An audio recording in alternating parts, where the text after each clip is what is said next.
que las iban a conquistar porque Él iba adelante peleando las batallas. Ahí estaba el pueblo de Israel listo para conquistar y entrar a Canaán.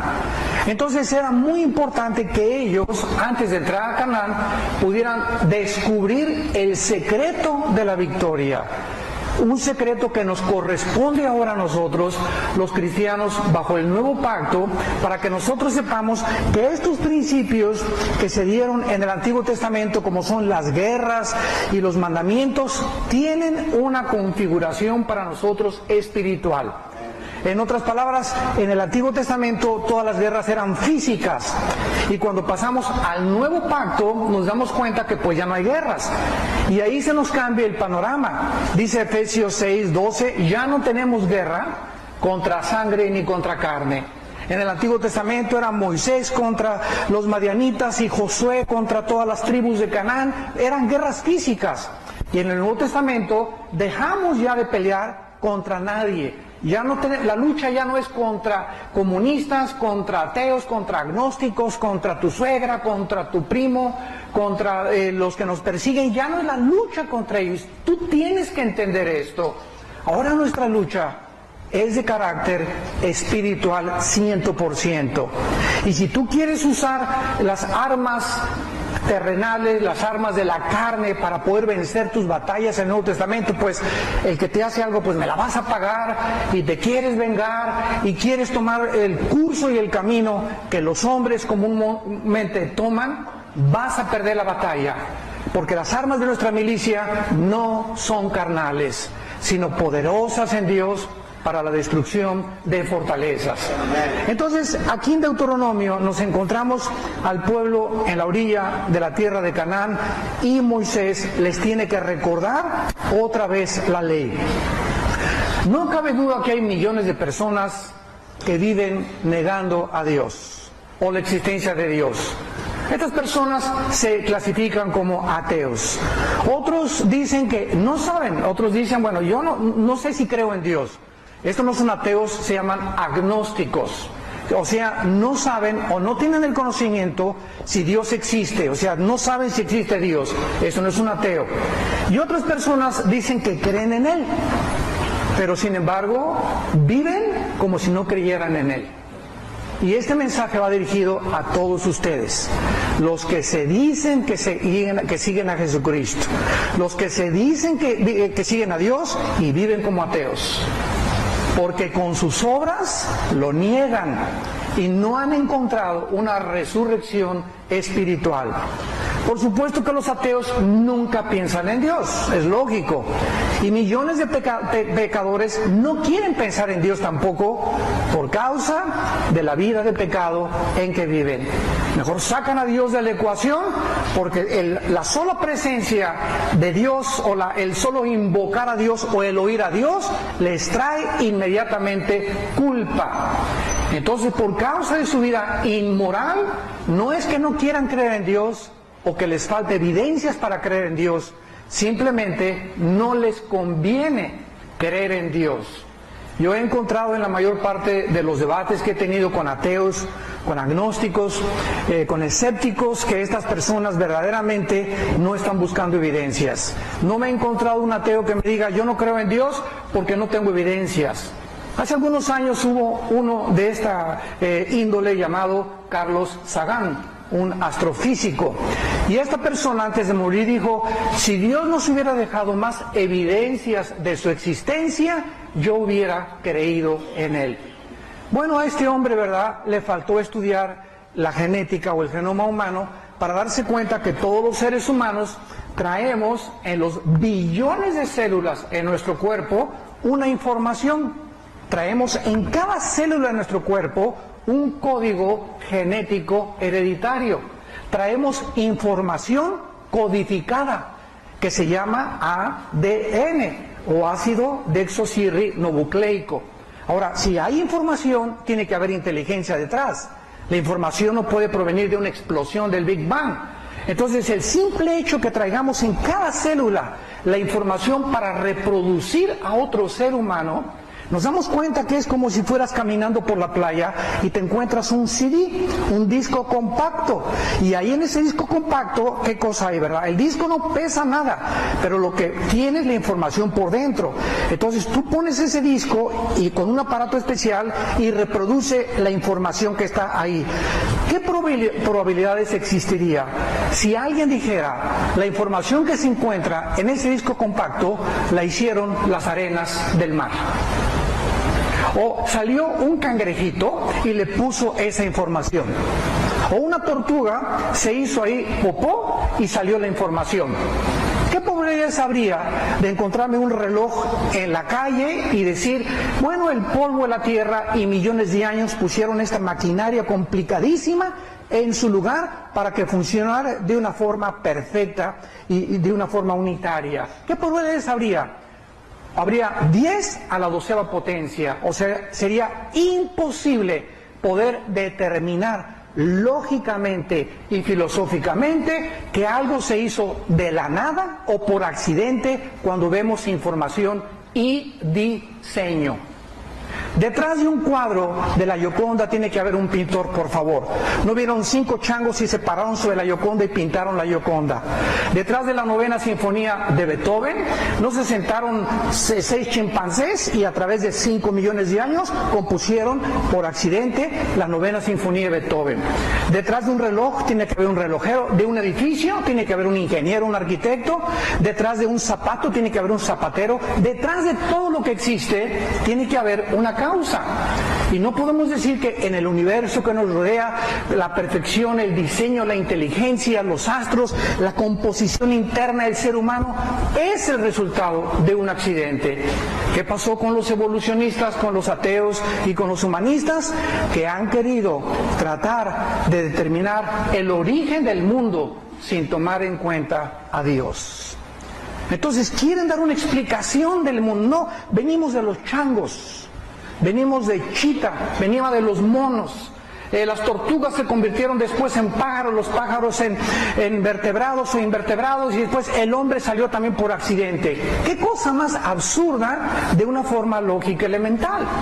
Entonces nos encontramos, ¿verdad?, que la Biblia nos ofrece esas evidencias, el universo nos ofrece evidencias, el cuerpo humano tan complicado, los millones de nervios que tenemos en la retina del ojo nada más, los huesos perfectos que tenemos en el oído, los 3 huesos del oído, la lengua, el paladar, cómo comemos la comida, cómo se transforma, bueno, todo es maravillosamente hechos, la forma del cerebro, el desarrollo de los hemisferios derecho y izquierdo del cerebro que controla mi parte derecha del cuerpo.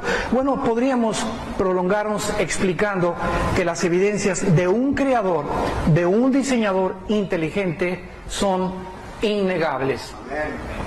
¿Cómo podemos ahora, ante todo esto, sabiendo, muchos que me escuchan y estamos aquí presentes, después de todo este conocimiento que sabemos ya, además la resurrección de Cristo es la evidencia más grande que Dios existe, ¿cómo podemos cuidarnos de no olvidarnos a Dios?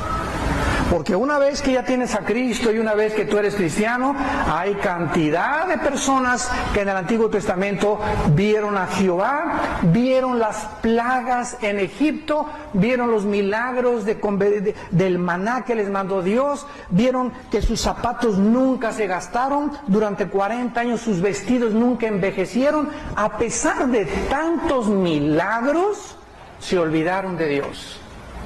Y dice 1 Corintios 10 que es una advertencia para nosotros, porque podemos nosotros profesar que somos cristianos y que somos evangélicos y que creemos en Dios y que creemos en la Biblia y al mismo tiempo vivir como si realmente Dios no existiera.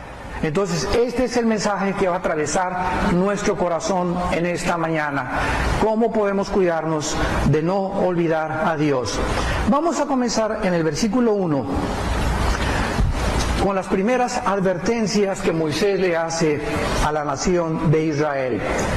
Cuidaréis de poner por obra todo mandamiento que yo os ordeno hoy, para que viváis y seáis multiplicados, y entréis y poseáis la tierra que Jehová prometió con juramento a vuestros padres. Y te acordarás de todo el camino por donde te ha traído Jehová tu Dios estos 40 años en el desierto, para afligirte, para probarte, para saber lo que había en tu corazón, si habías de guardar o no sus mandamientos. Y te afligió, y te hizo tener hambre, y te sustentó con maná, comida que no conocías tú, ni tus padres la habían conocido, para hacerte saber que no solo de pan vivirá el hombre, mas de todo lo que sale de la boca de Jehová vivirá el hombre. Tu vestido nunca se envejeció sobre ti, ni el pie se te ha hinchado en estos 40 años. Reconoce asimismo en tu corazón que como castiga el hombre a su hijo, así Jehová tu Dios te castiga. Guardarás pues los mandamientos de Jehová tu Dios, andando en sus caminos y temiéndole. Versículo 11. Cuídate de no olvidarte de Jehová tu Dios, para cumplir sus mandamientos, sus decretos y sus estatutos que yo te ordeno hoy. No sea que comas y te sacies y edifiques buenas casas en que habites, y tus vacas y tus ovejas aumenten, y la plata y los dólares se te multipliquen, ¿verdad? Y todo lo que tuvieres se aumente, y se enorgullezca tu corazón. Y te olvides de Jehová tu Dios, que te sacó de la tierra de Egipto, de casa de servidumbre. Versículo 17 y 18. Y digas en tu corazón: mi poder y la fuerza de mi mano me han traído esta riqueza. Acuérdate de Jehová tu Dios, porque Él te da el poder para hacer las riquezas, a fin de que confirme su pacto que juró a sus padres, como en este día. Veamos en el versículo 1, en primer lugar, que dice la Biblia que debemos de cuidar. Esta palabra cuidar, en el Nuevo Testamento es la palabra que se usa como vigilar. Mantenernos alertas, mantenernos despiertos, estar continuamente. Es como el velador que entre las 11 de la noche a las 7 de la mañana tiene que estar, todo el mundo está dormido, pero el velador es una persona que le pagan para estar con los ojos abiertos, no para que pongas el petate y ahí te eches, ¿verdad? Y pongas tu música y te acuestes y te levantes a las 5 de la mañana. Sería mucha irresponsabilidad. El velador es una persona pagada para mantenerse con los ojos abiertos mientras está oscuro alrededor. Nosotros, dicen Romanos capítulo 12, que vivimos en un mundo que está oscuro. Nos rodean por todos lados las tinieblas. Vean el mundo cómo se encuentra. Estamos en el siglo XXI a punto de una tercera guerra mundial. Por todos lados hay una inmoralidad impresionante. Y hemos llegado de las naciones a casar hombres con hombres, mujeres con mujeres, y se están aceptando como algo normal. Donde ya la gente dice, es normal, y las familias van a que se case Pancho con Jorge, y le aplauden y les dan regalos y se besan enfrente de todos, porque dicen, es un estilo de vida diferente. La Biblia dice que es pecado. Amén. Nosotros no tenemos para ser guiados con mandamientos de hombres. No fueron los psiquiatras, ni la doctora Corazón, ni todas las personas que están tratando de aconsejar la nueva moralidad, los que inventaron las reglas para poder vivir conforme a la ética y a la moral. Es Dios como nuestro creador, como el sustentador de la ley, el único que tiene la autoridad para decirnos qué es bueno y qué es malo. No hay ninguna autoridad en el mundo que nos diga para qué fue hecho el sexo, porque ningún ser humano creó el sexo. Nadie me puede decir a mi carro Volkswagen cómo está hecho el motor, más que los que produjeron y diseñaron el motor Volkswagen. Yo no voy a ir a la Ford ni voy a ir a la Chrysler, porque ellos hicieron el Chrysler, ellos hicieron otras máquinas. Si yo quiero saber qué le pasa a mi coche, tengo que buscar el manual. El manual de mi carro me dirá de acuerdo a los defectos o los síntomas que tiene malo mi carro. Entonces, cuando tu vida comience a desviarse y a salirse del camino, no pidas tu opinión a la doctora Corazón, al psiquiatra, al psicólogo, a Walter Mercado, a los profetas, a los gurús.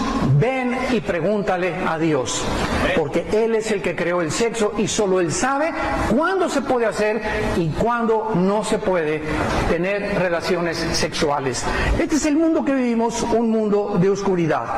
Ahora noten ustedes que después de que Moisés advierte y les dice, cuídense, manténganse despiertos ante tanta oscuridad, ¿de qué debemos de mantenernos despiertos y cuidar? De hacer lo que Dios nos manda, de poner por obra sus mandamientos, de poner por obra su palabra. Entonces necesitamos entender que no podemos hacer lo que nos da la gana. Fuimos rescatados. Jesucristo, el Hijo de Dios, pagó en la cruz con su sangre para que yo ya no viviera, ni tampoco le diera satisfacción a mis gustos, a mis deseos, a mis intereses. Y Jesús lo dijo claramente en Marcos capítulo 8. El que me quiera seguir, sí, yo te quiero seguir. Número 1, niégate. Niégate a ti mismo. Después de que te niegues a ti mismo, carga la cruz. Y si quieres venir detrás de mí sin cruz, no es cierto que me estás siguiendo, porque los que me siguen cargando la cruz. ¿Qué significa cargar la cruz? Una vida de sacrificio. No nos está mandando Dios que nos vayamos a la villa descalzo, ni en rodillas, ni que te golpees la espalda con chicotes, ni con cosas así para sangrar. Esa clase de sacrificios ya Dios no le asombran, porque el sacrificio más grande lo hizo Él en la cruz. Cargar la cruz significa identificarnos con Cristo en su muerte y resurrección, que estamos muertos a nosotros mismos, que necesitamos este cuerpo que me está pidiendo. Si tengo una panza ya que paso de 8 kilos y me dice la panza que tengo a las 10 de la noche, quiero helado, y me levanto, abro el refrigerador y me caliento un tamal o me saco un medio litro de helado, ¿sabes una cosa? No tienes control de tu vida. El cuerpo, dice en 1 Corintios 9, hay que golpearlo y ponerlo en servidumbre. Porque si no ponemos nuestro cuerpo en servidumbre, y si mi cuerpo sigue haciendo lo que él quiere, no soy dueño de mí mismo. No tengo autocontrol. Y el autocontrol se comienza a desarrollar comenzando a golpear nuestro cuerpo. Entonces, mientras no tengas control de tu cuerpo, de tus apetitos sexuales, de tus apetitos de comer, de tus apetitos de beber, de dormir demasiado, etcétera, etcétera, no vas a acabar la carrera cristiana. Dice Pablo, yo tengo un temor muy grande, que si no pongo mi cuerpo en servidumbre, voy a ser eliminado.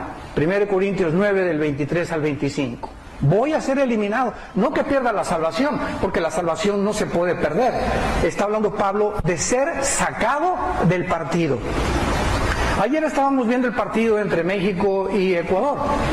Y desgraciadamente, ¿verdad? Pues hay que orar por este jugador Luis Campos, que ayer se fracturó la tibia y el peroné. Le dio una patada, se estrellaron espinillera contra espinillera contra un jugador de Ecuador. Y este muchacho va a quedar lesionado por años. Por años. O sea, este muchacho ya no va al mundial. Ya está fuera del mundial totalmente, o sea, en la banca, por un accidente. Otros están discutiendo hoy en la mañana que, aunque fue un accidente, debió haber tomado un poco más de precauciones de cuando no era la bola, ¿verdad?, para que él lanza la patada. En fin, por lo que haya sido, nos damos cuenta que es una similitud en la vida cristiana. ¿Cuántos de ustedes, por una canita al aire, pueden ser eliminados? Podemos, dijo el otro. ¿Cuántos? Dice en el libro de Eclesiastés, una pequeña locura oscurece el entendimiento de los sabios. Una pequeña locura que tú te permitas, que creas que pues me lo voy a permitir, pues ya, ¿verdad?, yo conozco a Dios, etcétera, etcétera. Una canita al aire, como dicen, ¿verdad? Y tener a mi amante de vez en cuando, o tener relaciones sexuales con mi novio de vez en cuando. Todas estas cosas ofenden a un Dios santo. Y lo primero que Dios te está diciendo en esta mañana es, yo soy un Dios santo, y lo que Moisés quería, hacerle entender al pueblo de Israel. Hemos sido llamados a obedecer. Cuídate de poner por obra tus mandamientos. Ahora muy bien, vean ustedes en el versículo 1 con qué propósito. Porque esto es lo precioso de seguir a Dios. Cuando Dios nos dice, no hagas esto, no es una imposición anárquica o arbitraria. Detrás, recuerda esto, detrás de cada mandamiento de Dios se encuentra su sabiduría. Cuando Dios les dice a los jóvenes, no tengas relaciones sexuales hasta que te cases, la reacción es, Dios no quiere que me divierta, Dios no me ama, Dios no quiere que experimente el placer. Además, mi novio me dijo que teníamos que probar antes de casarnos. Entonces viene todo este razonamiento de la mente humana carnal, y el justo fue llamado a obedecer lo que está escrito y no los consejos del mundo tampoco. Entonces la palabra de Dios choca contra la conducta, choca contra las opiniones, contra las filosofías, contra los sistemas y ideas del mundo, de doctores y psiquiatras. Lo que tú me digas, si no es cristiano, no lo escuches. Ni a tu comadre ni a tu suegra, si no es cristiana, cuídate de sus consejos. Porque el consejo tiene que venir de Dios. Entonces, lo primero que nos dice Dios es, si tú haces y obedeces mi palabra, lo que está aquí escrito, vas a vivir para que vivas. Número 1, apúntalo. La primera promesa que Dios nos da es que cuando obedecemos lo que Él dice, vamos a comenzar a vivir. Pregunta, ¿qué esta gente a quienes Moisés está dirigiendo, estaban muertos? ¿Cómo que vivamos que no estamos vivos? ¿Qué quiere entonces decir eso de que vamos a vivir si obedecemos la palabra de Dios? ¿A qué clase de vida se está refiriendo? Muchos, ¿verdad? Muchos, sin embargo, que nos encuentran por acá y que nos oyen también por internet y a través de la televisión, están vivos carnalmente, físicamente, pero la Biblia dice que millones de personas están muertas espiritualmente. Entonces tú puedes levantarte y comer como hipopótamo, trabajar como burro, vivir como caballo y dormir como oso. Y comes, duermes, trabajas, comes, duermes, trabajas. Tus ilusiones fueron hacer dinero. Tus ilusiones fue Miss Guerrero, o ser Miss Belleza Latina, o Miss Universo, o llegar a ser campeón en esto, o ser cantante de aquello. Tenemos ilusiones que aunque no son malas cuando sacamos a Dios de nuestra vida. Porque si tú llegas a ser Miss Universo, Miss Belleza Latina, y tu compañía llega a progresar y eres el CEO, como dicen en inglés, o el director ejecutivo de tu compañía, y llegas a ser gobernador, y llegas a ser presidente de la República, y llegas a tener lo que regularmente la gente cree, que al llegar allá a la punta de ese monte vas a encontrar la felicidad. Y es la meta que todos los seres humanos llegan. Al llegar allá, ahí nos damos cuenta que las alturas los marean. Artistas, deportistas, políticos, cuando alcanzan el éxito, los marea el dinero, los marea el placer, comenzamos a destruirnos moralmente poco a poco, porque no fuimos creados para llegar a la cima del éxito sin Dios. Y ahí están ejemplos, ¿verdad? Puedo decir Michael Jackson, Elvis Presley, cantantes, rock and rolleros, grupos, artistas de cine, presidente de los Césares romanos que se creyeron dioses, Saddam Hussein, Hitler, Stalin, bueno, Mao, ¿verdad? Gobernantes, dictadores que quisieron apoderarse del pueblo y conquistar al pueblo y controlar sobre todo a las masas por todos lados. ¿Cómo acabaron todos esos hombres? ¿Cómo acabaron todos esos hombres? ¿O se suicidaron? A Saddam Hussein lo encontraron lleno de piojos a 2 metros bajo tierra. Al pobre de Muammar Gaddafi, dictador de Libia, ¿cómo acabó? Lo veías meses antes y decías, este hombre pomposo como Hussein, con sillas de oro y mujeres, ¿cómo iba a acabar? Lo violaron antes de matarlo, el pueblo mismo lo agarró y lo pateó, y ahí mismo en la ambulancia le dieron un balazo. Lo encontraron en una tubería escondiéndose, ¿verdad?, del pueblo que lo andaba buscando. Cómo acabó Mussolini, cómo acabó Hitler quitándose la vida. Y esos son los héroes y las personas que muchos desgraciadamente quieren seguir. héroes de papel, con pies de barro, como tú y como yo. Solo hay un hombre que dijo: yo soy el camino, la verdad y la vida. ¡Aleluya! Y ese hombre fue Jesucristo. Y a Él es al que debemos de seguir. Y si no es Él, ¿a quién? Como decimos en México, ¿quién es tu gallo Giro? Tráeme tu gallito Giro, dime quién es el hombre que más admiras. Dime el Che Guevara o Castro, dime o Hitler, dime el que tú quieras y compáralo con Jesucristo. Y tráeme el libro que tú escojas entre todos los libros sagrados de literatura y filosofía, de los billones de libros que hay en las librerías. Escoge el libro que tú quieras y compáralo con la Biblia. Tráeme tu gallito Giro y tráeme el libro que más admiras. Nadie se compara con la Biblia, ni nadie se compara con el Hijo de Dios. Y cuando llegamos a esto, hemos llegado al final de nuestra búsqueda. Se convierte en luz, porque somos la luz del mundo los cristianos. Un día me puse a pensar: Dios mío, somos la única luz. Somos la única luz. Si yo no alumbro en mi trabajo, si no alumbro en mi escuela, si no alumbro en la secundaria, en la preparatoria, mi familia, ¿quién nos va a alumbrar? ¿Para qué nos salvó Dios? Para alumbrar. Porque la gente está en tinieblas a nuestro alrededor. Fuimos llamados para... nosotros no somos la luz, reflejamos la luz de Jesucristo. Pero esta luz se comienza a apagar por nuestros pecados. Contristamos, le causamos dolor al Espíritu Santo que vive dentro de nosotros cuando no caminamos, cuando no hacemos lo que Dios nos manda. Y comenzamos a perder el gozo de vivir. Viene la frustración, el estrés, la amargura, el deseo de venganza, el odio en tu vida, pierdes la brújula, ya no sabes qué quieres en la vida, estás enojado contra todo el mundo, como ahorita hay un odio por todos lados contra el gobierno, contra los gobiernos, contra la sociedad, huelgas de enfermeras, huelgas de policías, huelgas de todo. El mundo está completamente siendo sacudido porque el mundo no tiene luz. Sistemas de gobiernos, comunismo, fascismo, nazismo, anarquías, democracias, ya no saben qué sistema de gobierno funciona. Por todos lados, opiniones de acá y opiniones de esto y el otro. ¿Y quiénes son los que dan sus opiniones? Los artistas de cine. Basta que una persona sea famosa para que le entrevisten. ¿Y usted qué opina de esto y qué opina de aquello? Dios mío, ni la primaria acabó. Pero ya son autoridades morales para aconsejar y dirigir al mundo porque son famosos, nada más porque son famosos. Está bien, mira, si eres famoso, anuncia un desodorante, pero no te metas con la cosa ética ni moral, ¿verdad? Porque lo único que puedes anunciar, desodorantes y pastas de dientes.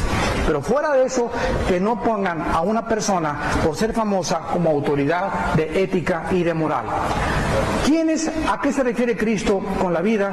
Dice la Biblia: he venido a darles vida, Juan 10:10, pero no solamente vida porque ya estamos vivos, vida en abundancia. Ahí está el secreto. O sea, recibir a Cristo y obedecer lo que Él dice, comenzamos a disfrutar de sus bendiciones. Porque es imposible vivir bendecido sin obedecer. Dios ha ligado las bendiciones con la obediencia. ¿Por qué no me va bien en el negocio, hermano? Pues porque le estás robando, eres un ladrón. No, yo no he robado a nadie. Le estás robando a Dios con tus ofrendas. ¿Por qué me va mal en matrimonio? ¿Por qué andas mirando a otras chavas que no son tu esposa y Dios está maldiciendo tu matrimonio? ¿Por qué me va mal en mi casa, en mi familia? Porque tus hijos no conocen a Jesucristo. ¿Y por qué me va mal y tengo enfermedades sexuales? ¿Y por qué me va mal y tengo disfunción eréctil? O hay hombres a los 40, 50 años de edad que ya no funcionan sexualmente. Hay una gran relación entre los problemas sexuales y las maldiciones del pasado. Todos los hombres, escúchenme esto, todos los hombres que abusan de las mujeres son maldecidos por Dios. Porque si alguien odia a Satanás, es a la mujer. Porque desde el principio fue nuestra mamá Eva por la cual el pecado, ¿verdad?, comenzó a entrar al mundo. Aunque en Romanos 5:12 dice, el pecado entró al mundo por una mujer. Bueno, vamos a ver otra vez. ¿Se equivocó Pablo? ¿Quién pecó primero, Adán o Eva? Eva. Entonces, ¿cómo que entró el pecado por un hombre? Fue ella. Fueron ustedes, mujeres. Pero, ¿verdad? Sin echarle la culpa. Fue la mujer la primera. Ella sedujo a Adán. Ella fue la primera que Satanás atacó y ella le dijo a Adán, ven para acá. Y él por mandilón, porque no se puede amar de otra manera, ¿verdad? Él por mandilón, china, mochito, mi nena, y se comió, ¿verdad?, el fruto prohibido y el pecado entró. Entonces, ¿por qué? Si fue la mujer, ¿por qué dice en Romanos 5:12 que el pecado entró al mundo por un hombre? Simplemente porque entró por mujer, escúchenme con mucho cuidado, pero se transmite a través de la semilla del hombre. Porque el hombre es el poseedor y el que tiene la semilla. La palabra semilla en el hebreo es sera, con Z, y en el griego es esperma. Qué interesante, ¿verdad? Después de miles de años que han pasado, la Biblia tenía razón. ¿Y cómo nos abre el panorama? Ahora que se descubrió el proyecto del genoma humano, comenzamos a entender tantas cosas de la Biblia. El hombre trae la semilla, que es el esperma. La mujer trae, ahora sí que como incubadora, ¿verdad?, la pancita, la matriz. El hombre pone la semilla, la mujer recibe la semilla, forma el cigote, el feto y el niño, ¿verdad? Pero la semilla, nosotros somos los transmisores, los varones. Entonces, el pecado entró por una mujer, pero fue transmitido, dice, el pecado entró al mundo. No le echa la culpa a la mujer, sino que la transmisión del pecado, así el pecado pasó por todos los hombres, por cuanto todos pecamos. En otras palabras, traemos en el esperma, escuchen, traemos en el ADN. Ahora ya estamos científicamente hablando y lo entendemos. En el ADN, en nuestra constitución del genoma humano, que es la composición de todo el ADN del cuerpo, ahí viene algo descompuesto desde hace miles de años. Y cuando Cristo entra a mi vida, Él comienza a tratar de reparar poco a poco lo que se descompuso con la entrada del fruto prohibido en la primer pareja humana. Y esto es interesante porque el otro día me puse a pensar, bueno, ¿qué tenía la manzana? Si es que era manzana, porque no dice que era manzana, ¿verdad? Pero bueno, es que la manzana o mango, si estamos en Acapulco fue mango. Como le quieran llamar, ¿verdad? La fruta que haya sido. Pero ¿qué tenía la fruta, no? Entonces me puse a pensar, qué interesante que la mayor parte de las drogas vienen de las plantas. ¿No se habían puesto a pensar en eso? La mayor parte de las drogas vienen de las plantas. Y también la mayor parte de las cosas curativas provienen de la naturaleza. Entonces, algo tenía que mareó a Adán y Eva y me cuentan mucha gente que probaron el LSD en la tiempo de los hippies, que es la dietilamida de ácido lisérgico, el LSD famoso, que los Beatles fueron los primeros en experimentar con esta droga. Me cuentan muchos ex-hippiosos que se aventaban el viaje del LSD y de repente sentían que se les abrían capas en el cerebro y comenzaban a ver así el mundo raro, veían a la gente y sabían lo que la gente estaba pensando, como que ese ácido, esa droga, despierta capacidades que se perdieron en la caída que Adán tenía y que ahora el diablo usa a través de las drogas prohibidas por Dios. Pero ¿de qué forma? ¿Cuántas drogas? ¿Cuántas plantas? El famoso toloache, los peyotes de Doña Sabina de Oaxaca, muchos de ustedes se empellotaron, ¿verdad? No sé cuántos, ¿verdad? Pero los que... Mi hermano, por ejemplo, que es pastor ahorita, ¿verdad? En su época de hipioso fue allá y se aventaron sus viajes de peyote con Doña Sabina, que son unos hongos, y se los comieron y dicen, mi hermano, vimos a los marcianos, dice, los marcianos llegaron ya. O sea, plantas que transforman la psique. Entonces, de alguna forma, ¿verdad? Esta fruta que comieron Adán y Eva, una fruta, una planta, ¿verdad? Que ingirieron, algo afectó el ADN, porque es lo que fue afectado, la composición genética de la cual estamos formados. ¿Cómo vamos a resucitar? Pregúntense en eso. Ya ahí al brother, ¿verdad? Lo echaron a la tierra, los gusanos se lo comieron, ya un hueso está por acá, la calavera está por otro lado, otro se lo comió el tiburón, allá en la panza el tiburón, don Jorge, que se murió hace 10 años, otros los quemaron, los cristianos los quemaron completamente a ceniza. Entonces, ¿cómo vamos a resucitar? ¿Cómo va a ser Dios la reconstrucción de todo eso? A través del ADN. Nunca se va a perder tu identidad cuando resucites. Yo seguiré siendo Armando, tú seguirás siendo Jorge, con otro nombre desde luego, pero vamos a mantener nuestra identidad. Lo que fuimos en esta tierra, lo seremos pero gloriosos.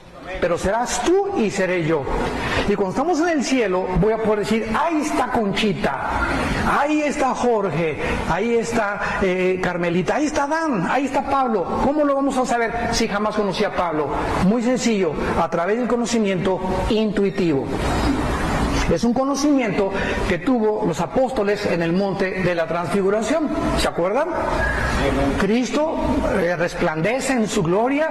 Pedro, Juan y Jacobo están ahí al frente y le dice los apóstoles, ahí está Elías y ahí está Moisés. Espérame, yo me puse a pensar, ¿no había fotos de Elías y Moisés? ¿O sí había fotos? ¿Había Polaroid todavía?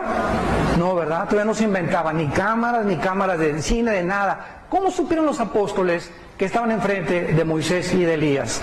En ese momento el Espíritu les dio un conocimiento intuitivo que les dijo, ese es Moisés, ese es Elías. Es el conocimiento espiritual que tendremos después de muertos y nos vamos a reconocer cuando estemos allá.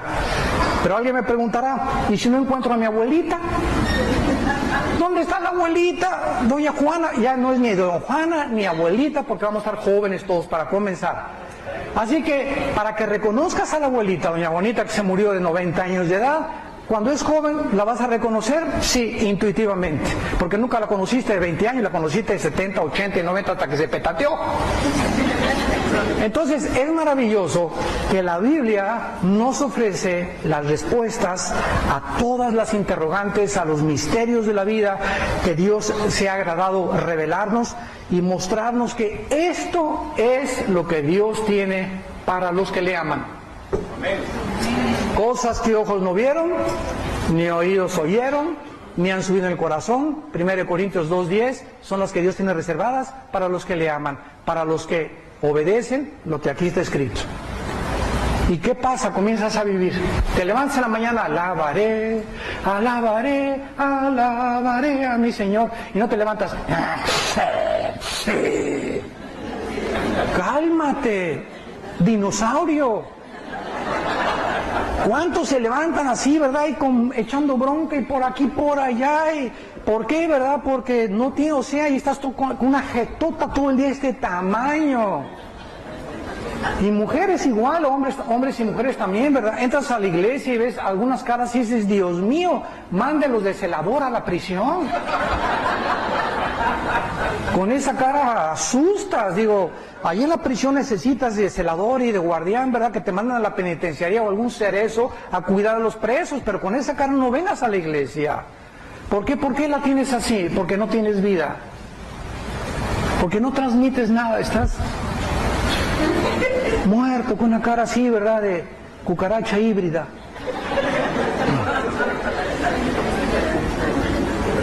En segundo lugar, vean ustedes en versículo 1 lo que Dios les dice. Para que entren, vivan y sean multiplicados. Ahora, la segunda bendición, cuando nosotros obedecemos a Dios, no solamente es una vida en abundancia, santos de Dios, sino para que seamos multiplicados. En aquel tiempo, la multiplicación otra vez era física. O sea, si Israel no se multiplicaba, serían absorbidos por las naciones. No se podría cumplir el plan de Dios de que Israel sobreviviera a los babilonios, a los egipcios, a los asirios, a los griegos y a los romanos.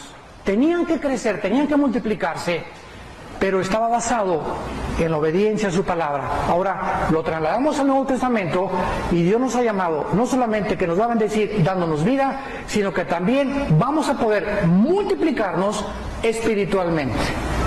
En otras palabras, fuimos llamados para reproducirnos espiritualmente.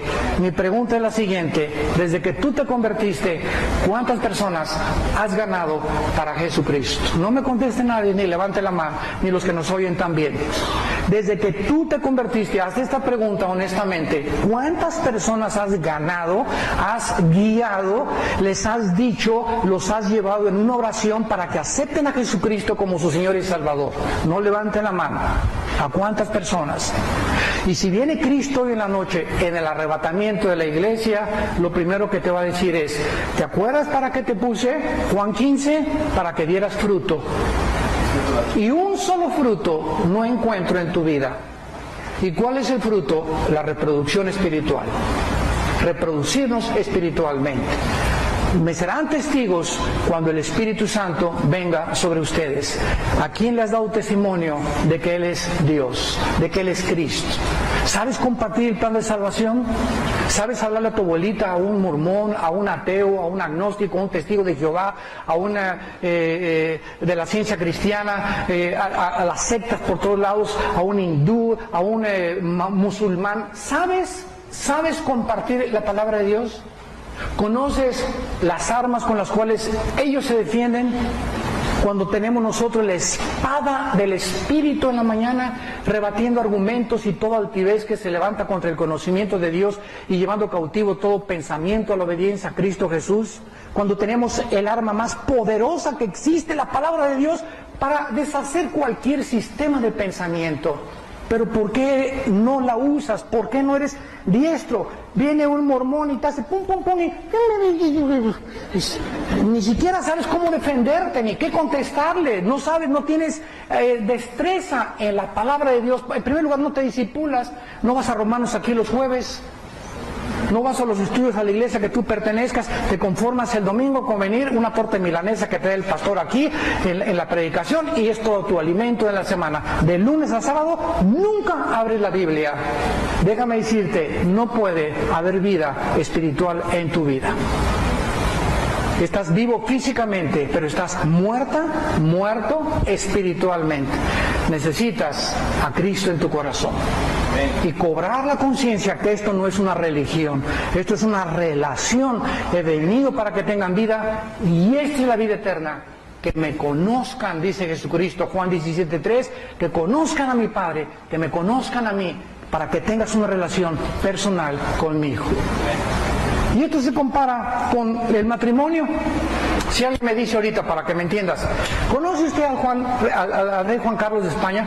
Yo contesto, sí lo conozco en las revistas, lo he visto en la televisión. Pero si me dicen, ¿lo conoces personalmente? No, nunca le he saludado, ¿verdad? Bueno, hay otros que lo he saludado y punto. Pero ¿quién conoce íntimamente al rey Juan Carlos de España? Su esposa. Desayuna con él, come con él, cena con él y se acuesta con él. Entonces, así hay mucha gente que le dices, ¿crees en Dios? Sí. Y la segunda pregunta es, ¿en cuál Dios? Los griegos tenían millones de dioses. El diablo no es ateo, Virgen de la Macarena. El diablo no es ateo. Dice la Biblia en Santiago 2 que los demonios creen. Y los primeros que identificaron a Cristo cuando vino al mundo fueron los demonios. Tú eres el Cristo, le dijeron, tú eres el Hijo de Dios. Pero ellos no hacen la voluntad de Dios. ¿Te das cuenta? Yo sí creo, Cristo, que su mamá fue la Virgen María, que nació en Belén, y es todo lo que sé de Cristo, pero no tengo una relación personal con Él todos los días. Y el matrimonio, ¿verdad? Te casaste y tu esposa puede decir, bueno, mira, Pancho, tengo un abrigo de mink que me compraste, y tengo joyas, y tengo aretes, y tengo estas cosas, y en 20 años que tenemos de casados, nunca hemos pasado tiempo juntos, nunca me has dicho qué hay en tu corazón, o sea, me casé y gracias por todos los regalos que me das, pero nos casamos para tener comunión, para tratar de comunicarnos uno al otro. La comunicación es el ingrediente más importante en un matrimonio, la comunicación. Cuando en un matrimonio se rompe la comunicación, se levanta una barrera en la que comenzamos a separarnos, y si pasan los días y no te comunicas, se hace más grande la barrera hasta que llega la indiferencia. Y muchos que me escuchan están casados, pero están divorciados hace muchos años emocionalmente. Viven juntos bajo un techo, ¿verdad? Aquella cacarea como la gallina y el otro ruge como el dinosaurio. Pero ninguno de los dos tiene una relación personal. Y así es con Cristo. ¿Qué es el cristiano? No es venir solamente y persinarnos el domingo, que me echan agua bendita, el miércoles de ceniza, cumplir con los ritos. Es diario en la mañana, a levantarme, antes de acostarme, a abrir este santo libro, comenzar a leer la Biblia, comenzar los Salmos, Proverbios, el Evangelio de Juan, a cerrar mis ojos. Padre Santo que estás en el cielo, gracias, soy tu hijo, dirígeme, mi hija está en malos pasos, mi esposo me dio un planchazo anoche, dame el poder, no quiero amargarme contra él, perdónalo, Señor. Y esa es la vida cristiana. Comenzamos a echar toda nuestra ansiedad sobre él, porque él tiene cuidado de nosotros. Ya no los hay cargando con la mochila pesada de los pecados. Mi hija, mi hijo, mi esposo. No, a la cruz vengo, Señor, mira, ahí te va, Señor, lo de ayer. Ahí te va esta carga que trae. Mira, mi hija me está pesando mucho. Ahí te va, Señor. ¿Te la quieres llevar? Llévatela. Que lo metan a la cárcel, que lo metan a la cárcel. Yo no lo crié, yo no voy a cambiar a nadie. No puedo cambiar a nadie. Señor, ahí te va mi carga. A eso vino Cristo, a cargar lo que nosotros no podemos cargar. Lo que nosotros no podemos solucionar. Quisiéramos cambiar la vida de nuestros hijos y cambiar la vida de nuestro matrimonio y cambiar la vida de mi suegra. Y él, ay, mi suegra no se convierte. ¿Por qué no se convierte y que se condene? Déjala que se condene. Pues ahora sí. Decía mi abuela, su dicha y su gusto. Yo no voy a estar, yo voy a mantener mi gozo, Señor, y ya no soy responsable más que de hablarles de Cristo. Me rechazan, ese es su problema de ellos. Pero no traemos la carga y si alguien te quita tu gozo y te quita la alegría de vivir, es por tu incredulidad, porque no crees en las promesas de Dios. Y vemos en penúltimo lugar que Dios nos promete también la tierra prometida. Dice Deuteronomio capítulo 8 versículo 1, para que vivan. Ya vimos, para que sean multiplicados, y 3, para que entren y posean la tierra que Jehová prometió con juramento a vuestros padres. En el antiguo pacto era física la promesa, entrar a una tierra de Canaán, donde fluía la leche y la miel, donde iban a estar contentos, iba a haber higueras, iban a disfrutar después de conquistar las 7 ciudades. Esa es la promesa, se obedecían a Dios. Bajo el Nuevo Testamento, para que entramos y poseamos las bendiciones de Dios. Las promesas de Dios, se cuentan que hay más de 8,000 promesas en la Biblia. ¿Cuántas conoces tú? Hay más de 8,000 promesas en la Biblia. ¿Cuántas de esas? Ahora, fíjate, cuando Dios me dice una cosa, te prometo esto, Dios no puede mentir. Dios no puede mentir. Si Él me ha prometido algo, me lo va a cumplir. Y si no me lo ha cumplido, no es por su problema. Hay algo en mi vida que lo está impidiendo bendecirme. Vean ustedes en 2 de Pedro, en el Nuevo Testamento. 2 de Pedro, capítulo 1, versículo 3 y 4. Dice así, 2 de Pedro 1, versículos 3 y 4. Como todas las cosas que pertenecen a la vida y a la piedad nos han sido dadas por su divino poder. Pongan mucha atención. Todas las cosas para la vida cristiana ya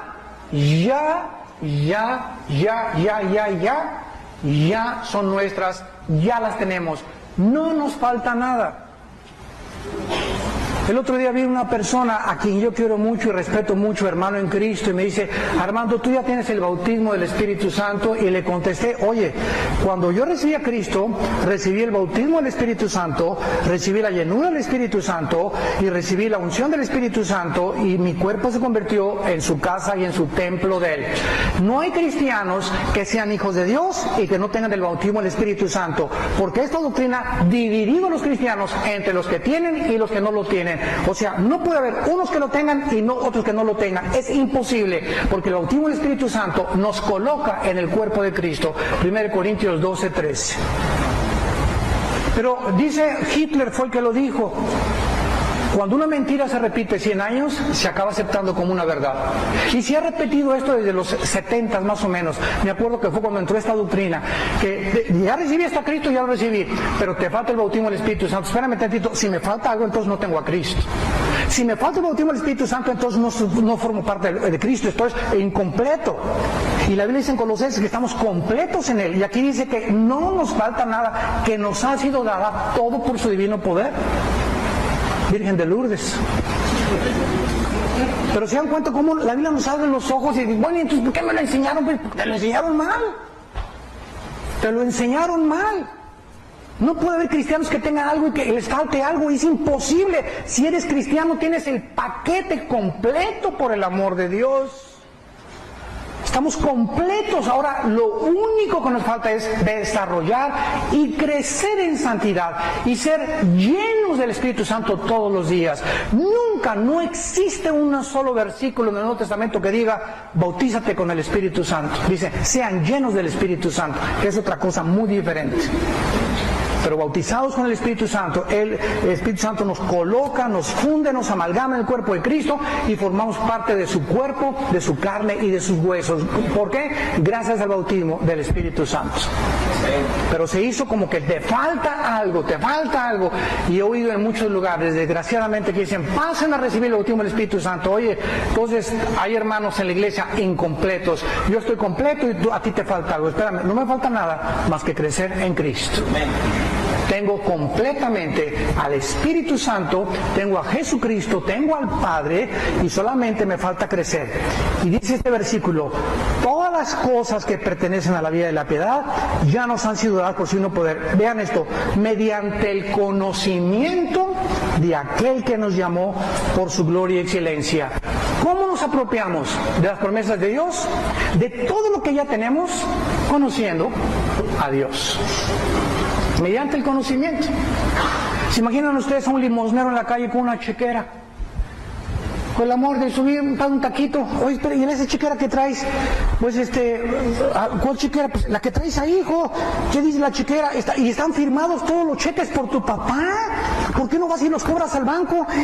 Porque pues no sabía. Entonces, ¿cuántos cristianos están viviendo como limosneros cuando tenemos firmadas las promesas de Dios? Garantizado que son de nosotros, pero por no tener el conocimiento, por no estudiar la Biblia, por no discipularte, vives como un limosnero. Siempre te hace falta algo y esto y el otro, como perico perro vivo, nunca progreso, siempre... ¿Y todo por qué? Por no querer conocer a Dios. Todo mediante el conocimiento se nos regala. Versículo 4. Por medio de las cuales, o sea, a través del conocimiento de la Biblia, nos ha dado preciosas y grandísimas promesas para que por ellas llegaseis a ser, escucha esto, participantes de la naturaleza divina. Aleluya, gloria a Dios, alabado sea el nombre de Jesús. Es mi contacto con la Biblia, mi conocimiento de las promesas de Dios, que comienzo a apropiárnoslas, las que me hace semejante a Jesús. No está diciendo que somos Jehová Junior, como por ahí algún día un predicador se atrevió a decir esta barbaridad. Porque si se usa este versículo para decir que somos dioses, es una herejía tremenda. Nos está diciendo que vamos a participar de la naturaleza de Dios. ¿Cuál es? La santidad, la justicia, la verdad, la paz. Estamos participando de algo que le pertenece a Dios, no de que seamos dioses. Pues mientras más leo la Biblia, más memorizo, más santidad tengo, más paz tengo, más crezco en el conocimiento de Dios, más lleno del Espíritu Santo soy. Pero ahora es, pásenle y reciba. Caray, ni el Espíritu Santo hace eso. Virgen del cobre. Pero todo eso es por ignorar la Biblia, porque ahora los cristianos me mandan correos: oye, hermano, la predestinación, oiga, y los ángeles de Génesis 6, esto y el otro, y esto y por acá, y que ¿quién habitó antes la tierra? ¿Y cuándo fue creado Satanás? ¿Y cuándo los ángeles? Quieren que así les contestemos. Yo siempre les contesto: ¿te estás discipulando? O sea, todo lo quieren a la marucha. Todo lo quieren instantáneo. No quieren ellos pagar el precio de conocer y estudiar, orar y caer de rodillas, memorizar, reflexionar en la palabra de Dios. Todo lo quieren con la mesa servida. Por esta razón se olvidan de Dios. Cuídate, santo de Dios que me escuchas, de no olvidarte de la palabra de Dios, de vivir en la palabra de Dios de día y de noche. Medita en ella y haz conforme a lo que está escrito. Entonces harás prosperar tu camino, entonces no se va a enorgullecer tu corazón y entonces reconocerás que separado de Él nada podemos hacer. Te damos gracias por tu palabra en esta mañana, Señor. Te damos gracias por tus promesas que nos hacen partícipes de tu naturaleza divina. Te damos gracias del santo llamamiento que nos has hecho a tener comunión con tu santo Hijo Jesucristo. Te damos gracias porque eres bueno y porque tu misericordia la has engrandecido sobre los que te temen y guardan tu palabra. Y en esto podemos caracterizarnos que somos hijos de Dios, amándonos unos a otros, soportándonos unos a otros, vestidos de toda humildad, de mansedumbre, echando mano de las promesas de Dios, porque somos tan